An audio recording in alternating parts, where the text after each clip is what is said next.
Happy Wednesday, everybody. Welcome into the show. You're watching Philadelphia Eagles now. My name is Chase Sr., and no matter where you are or how you're tuned in, thank you so much for making today's show a part of your day. What we're getting into here, all-pro cornerback Jaire Alexander not signing with the Philadelphia Eagles like some people thought. Instead, he is signing with the Baltimore Ravens of the AFC North. How does this impact the Eagles, and who is a player who the Eagles could still target in free agency now that Jaire Alexander is no longer available, if the Eagles believe they still have a need at the cornerback position? To many people's surprise, a one-year contract for the former two-time All-Pro, $4 million, up to $6 million on this deal for Jaire Alexander in Baltimore. What a steal as the rich get richer. And the Ravens able to add to an already loaded defense and loaded Ravens secondary. We'll take a look at that secondary coming up here just around the corner. And with Alexander going to Baltimore, it comes to fruition what a lot of people had envisioned happening, especially over the last couple of days, that Lamar Jackson, who went to Louisville, and Jaire Alexander, who went to Louisville with them, team up and they join forces with a team that is looking to get over the hump and make it to their first Super Bowl since 2012 when they took down the San Francisco 49ers. At a recent joint practice a couple of years ago, you see the two best friends alongside each other, Alexander and Lamar Jackson. That's when they were with their respective teams at the time. Alexander with the Packers, Lamar with the Ravens, of course. But you throw it back to Louisville when they were both balling for the Cardinals, trying to solidify themselves as top-notch NFL prospects. Here's a look from a few years ago at this point of Alexander and Lamar at a post-game podium. And then modern day, Jaire Alexander in the middle, to his right, Ravens general manager Eric DeCosta, and to Alexander's left is Lamar Jackson. $4 million up to $6 million. Isn't that pretty crazy for a player who, yes, has been injured a lot, but when on the field has been a lockdown, bona fide, top-notch cornerback in the National Football League? There were some recent reports from NFL insiders that indicated that Alexander, maybe his market was going to be $16 million per year. The Ravens get him for $4, and then with incentives, it can go up to $6. For that price tag, it's a steal for Baltimore, and some people caught off guard that Howie Roseman wasn't willing to get involved. We'll talk about the Eagles' impact on this coming up here in a few moments, but check out this Ravens cornerback room now. You have Nate Wiggins on the outside at left cornerback. He has 4.3 speed. I thought he played very well as a rookie, certainly flashed in that preseason game against Philadelphia last year. You have Jaire Alexander as the right cornerback. Then you have one of the top DBs in the game in Marlon Humphrey.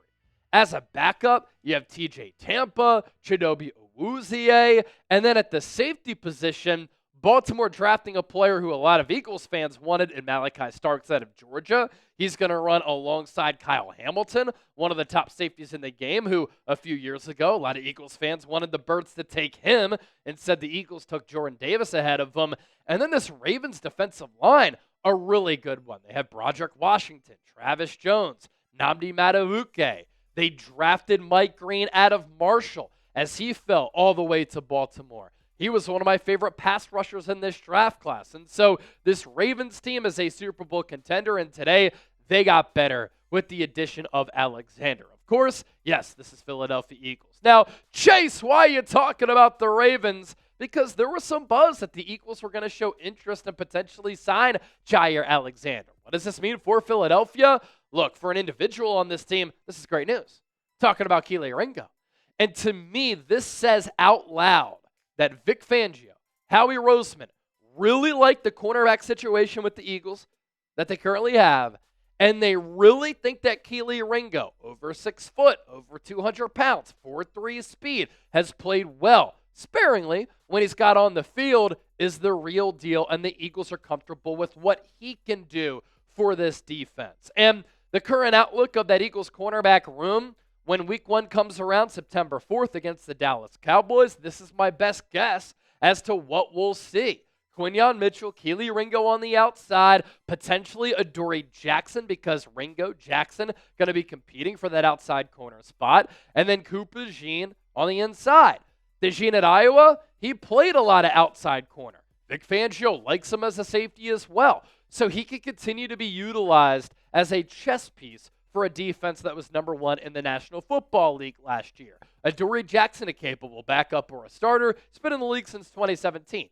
Eagles added Mac McWilliams. Eli Ricks is long, lengthy, and he played well during his rookie year 2 years ago. And so I think the Eagles look at this room and they say, we like the overall talent, we like the potential, and we're fine with the depth. Because if the Eagles really wanted Jaire Alexander and or they were concerned about this corner room, they could have given Alexander more than $4 million, worth up to $6 million on that one-year contract. So with that, I pop up today's poll question. Are you surprised that the Eagles did not get involved? Type S for surprised and S for not surprised. Let me know. If the Eagles do want to add a cornerback in free agency, who could they go after? I have my eyes on one player who we're about to talk about, but first, do want to tell you about this fantastic deal. Thanks to our fine friends at Fanatics, these Eagles Super Bowl hats are on sale. Limited time only. It's a great summer sale so that you can look good for the summertime, to block some of those rays that are coming down from the sun. If you're on the beach, what a great look to be repping the Super Bowl 59 champions. But when the season comes around, you can rep the birds. There are adult sizes and kid sizes available when you use that link down below. Chatsports.com/Super Bowl hat. Use that link to your advantage. Save some money, support the birds, and look fresh in the process. As for the player who I think the Eagles could shift their focus to, if they have a need at that cornerback spot, it's Asante Samuel Jr.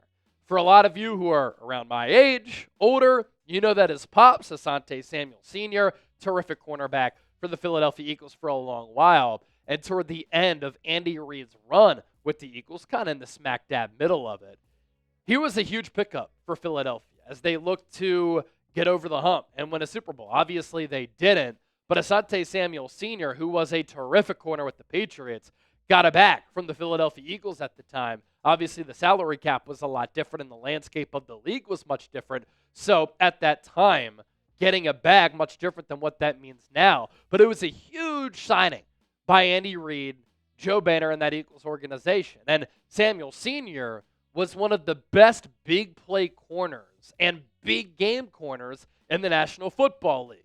With his son, Samuel Jr., the genes are clearly there. Howie Roseman really likes prospects with NFL bloodlines, as he's talked about.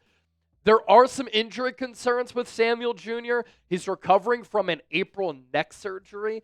Anytime you're a football player and you're dealing with neck problems, that's a red flag. That's an issue. That's a concern. Samuel missed most of 2024 with a shoulder injury. And then as he was recovering from that, which kept him to only playing 4 games in 2024 under new head coach Jim Harbaugh, he, this offseason, kept feeling these stinger-like symptoms. These are issues that go back to when Samuel was growing up as a kid. And so Samuel Jr. decided, okay, let's try to get to the root cause of this problem. Let's undergo that neck surgery. The next steps for him, he's waiting on a checkup in July before making a decision. Somewhat unfortunate because when he was drafted in the second round out of Florida State, going into that draft in 2021, he was a player who I really liked. Florida State has done a terrific job of developing corners. You think back to Deion Sanders, Jalen Ramsey, Renardo Green, Diamador Lenore, Azarie Thomas, a player like Asante Samuel Jr. The list goes on and on and on.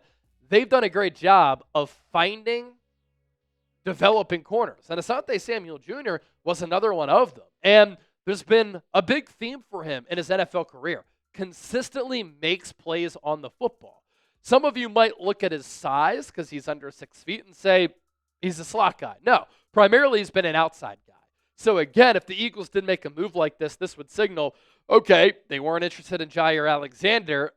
Maybe they have some problems and concerns about Kelee Ringo, Adoree Jackson as well. Or they could just say, you know what, Asante Samuel Jr. is a terrific football player. He had double-digit pass breakups each of his first 3 years, 11, 13 in his freshman, sophomore, junior campaigns here at the National Football League level, and they decide he's too good to pass up on as long as the medicals check out. What I think happens, the Eagles stand pat. Again, Said this a couple of times, right? I think the Eagles are very high on Kelee Ringo. Keep in mind, he's still a young player. 22, soon to be 23 years old. He's younger than a lot of players who were drafted in the 2025 NFL draft in April when he was playing at Georgia, his second to last year. If you would have came out earlier, could have been a first-round pick. Went back, struggled a little bit, slid to day 3, but the Eagles moved up in the 4th round to take him. And that was early in the process of Howie Roseman falling in love with these Georgia players. But the ability is certainly there. Again, over 6 feet, over 200 pounds. He's long, strong, physical. He can really run. You think about some of the dynamic talents at the wide receiver position across the National Football League. Kelee Ringo can really match up well against them. I think Adoree Jackson is a fine backup. He played pretty well last year for the New York Giants. Graded out well, too, according to Pro Football Focus. You also think about a player like Eli Ricks. I think the Eagles think that he can play, too. And one thing I keep going back to when I was at the Super Bowl, it's Christian Parker saying, when asked, who's next up? He mentioned Kelee Ringo as a player who the Eagles are very excited about. And he has all of the traits. He just needs to get on the field to show it. Ringo, Quinyon, Cooper DeJean, that could be a really good and young cornerback trio for Philadelphia. So I'll leave you with this question here. Do the Eagles need to make a move at corner? You're the general manager of this football team. Do you think they need to do something? Type Y for yes, type N for no.